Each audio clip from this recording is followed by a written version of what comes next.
Hello everyone, I'm Leon Thomas Lewick. Here's your political news roundup for Thursday, June 23rd. The White House and the International Energy Agency moved today to curb the speculation on and bring down the cost of crude oil.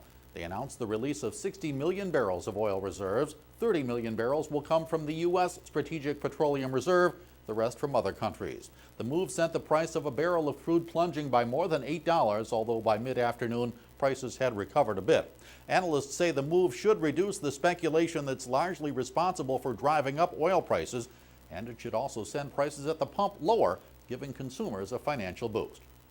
Talks on cutting the federal budget deficit took a turn for the worse today. Two Republicans walked out of the bipartisan talks being led by Vice President Joseph Biden. Senator John Kyle and Congressman Eric Cantor left the talks. They pointed to proposals by Democrats to help close the deficit by raising taxes.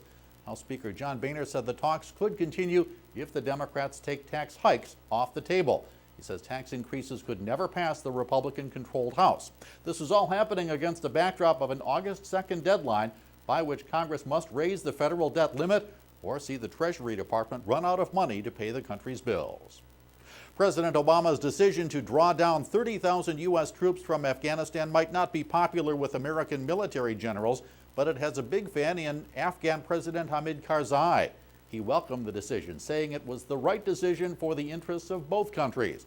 Karzai said the Afghan people's trust in the nation's own army and police is growing every day, and he said preservation of this land is the job of Afghans. Karzai's feelings are by no means unanimous in that country. Many in Afghanistan say the partial U.S. pullout leaves an untrained and under-equipped Afghan army incapable of stopping the spread of the Taliban. And look for Hispanics to play a much larger role in the 2012 national elections than they did 4 years ago. The National Association of Elected and Appointed Officials reports that it expects 12.2 million Hispanic voters will vote in 2012. That's a 25% increase from 2008. The group, which represents elected Hispanic officials in the U.S., says despite the increase, another 12 million Hispanics likely won't vote in the 2012 elections. The group's executive director, Arturo Vargas, says members are also disappointed with President Obama, who has so far failed to produce a new immigration reform bill. That's your political roundup for Thursday, June 23rd. I'm Leon Thomas Lewick. Stay logged on to rttnews.com for more on these and other political and financial news stories throughout the day.